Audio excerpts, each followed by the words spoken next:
I shall leave you with the true story of Timothy O'Flynn. Now, Timothy O'Flynn was a rich young man, always out drinking and carousing and carrying on to the wee hours of the morning. Everyone said, he's going straight to hell, that one is. But that didn't bother Timothy O'Flynn. He didn't believe in hell.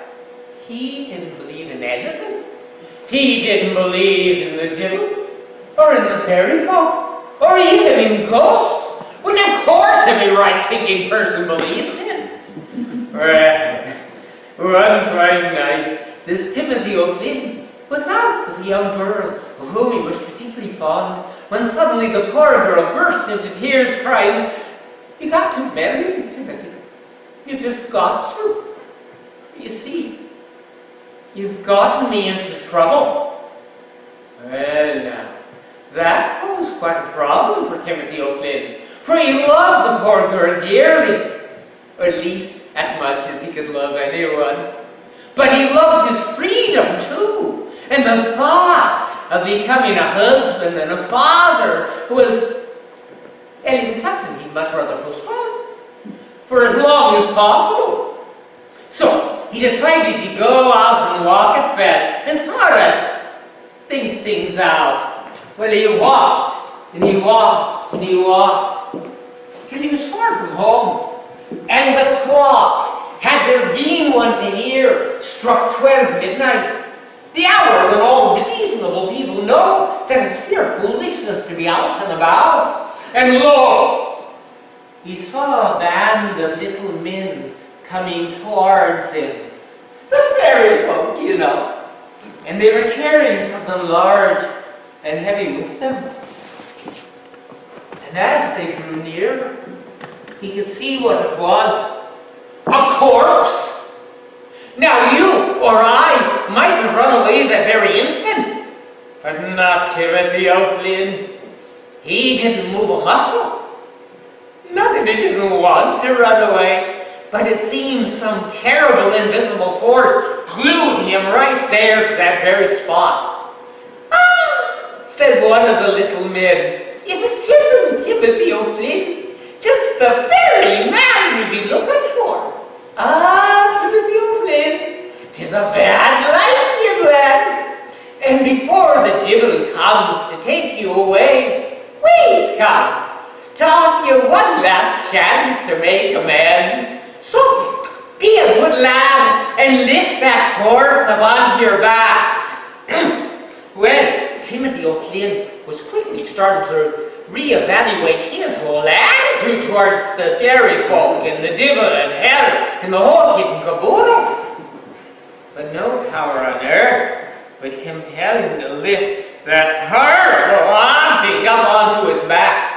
"The devil will do such a thing," he said. "A bad choice of words," said the little man. And in an instant, the corpse flew up onto his back, grasping him by the throat with icy cold fingers, his clammy legs wrapped round his middle. Well, maybe the next time you'll be doing what you're told to be doing when you're told to do it, without resorting to such a disagreeable attitude.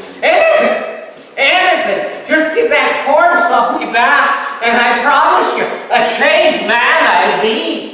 Anything, anything, anything, anything, anything, anything. Well, then you must carry that corpse on your back all the way to Timothy, and there you must bury it in the church under the flagstones of the center aisle, don't you know?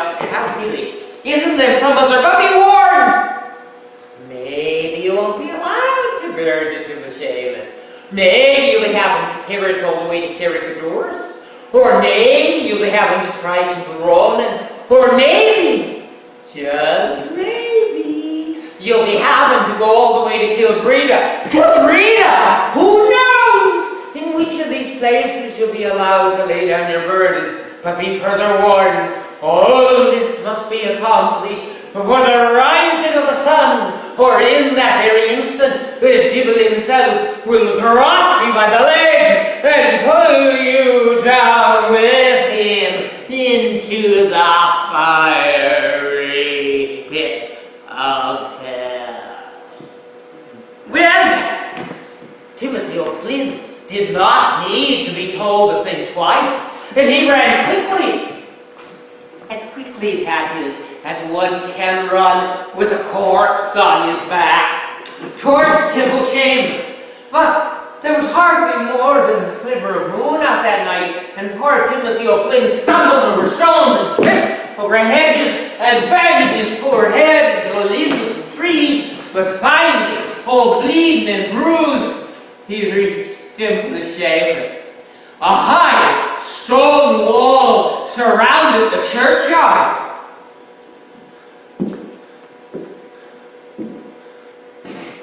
But fortunately, there was a place where the wall was in disrepair, and Timothy O'Flynn managed to squeeze through a small hole. A difficult thing to do when you have a corpse on your back. Well, he made it to the church, but found to his horror, the heavy oaken door was locked. "Try the key!" cried out a voice in the darkness. "Who's that?" "Try the key over the arch." "Now, who is that?" "Now, who else would it be? 'Tis me, the corpse." "You can talk?" "Well, I want to." Timothy O'Flynn carefully ran his hand up over the arch, which curved up over the doorway, until at last he felt something long and cold. It was the key.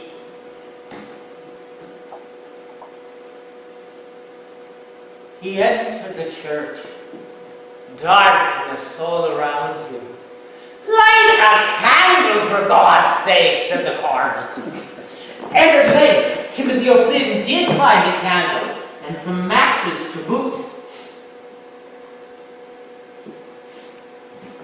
And in the flickering candle's light, he made his way down the center aisle of the church, till at last he heard the corpse say, "Bury me here."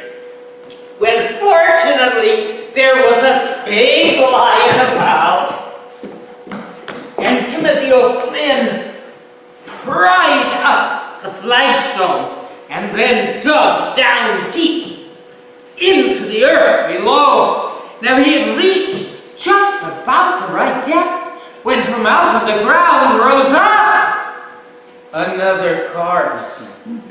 "Leave me in peace! Leave me in peace!" cried the corpse. "Unless you be joining me here forever!" What? Timothy O'Flynn quickly made his apologies. He filled the grave back in, carefully replaced the flagstones, and fled the church in terror. "Caricadurus," reminded the corpse. "But I don't know the way to Caricadurus." "I do," cried the corpse with an assy breath, and pointed the way. Well, an hour or two later, exhausted and much the worse for wear, Timothy O'Flynn arrived in Caricadurus. But no sooner had he entered the churchyard than hundreds of ghosts rose up from out of their graves and flew toward him, shouting, "Yabba! Yabba! Yabba!" Well, even the corpse was scared. "Timble round," and he shouted, "and be quick about it." But no sooner had he reached Timble Ronan than some strange invisible force grasped poor Timothy by the scruff of the neck, lifted him high into the air, and hurled him into a ditch, well over 100 feet away. I know. So very tired, Timothy O'Flynn. I know. Kilbreda. "Hurry, man, hurry!" shouted the corpse. "'Tis only another hour till daylight." So on and on he went. Sometimes he was so tired he had to crawl, a foot at a time, on his hands and on his knees. But finally, he reached the churchyard in Kilbreda. and with his last few ounces of strength, he tore into the earth with his bare fingers until at last he reached a large black box. Timothy O'Flynn stepped back to catch his breath. The lid flew open.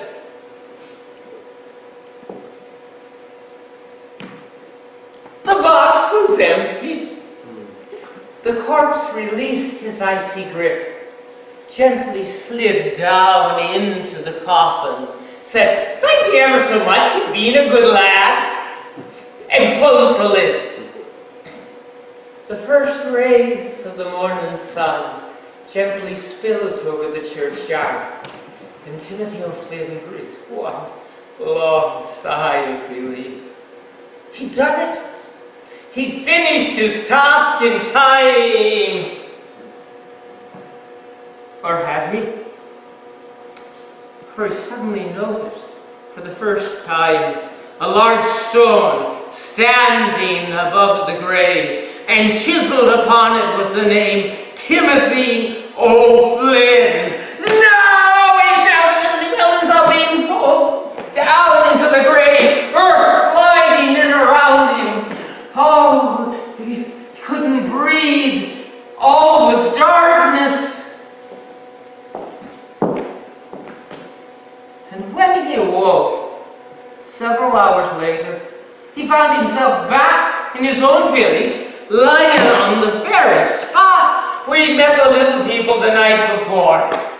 Well, from that moment on, Timothy O'Flynn was a changed man. Oh, he married his dear girl without a moment's hesitation, became a devoted husband and father, and a man whose lifetime of good deeds was a source of pride for his entire village. And that is the true story of Timothy O'Flynn.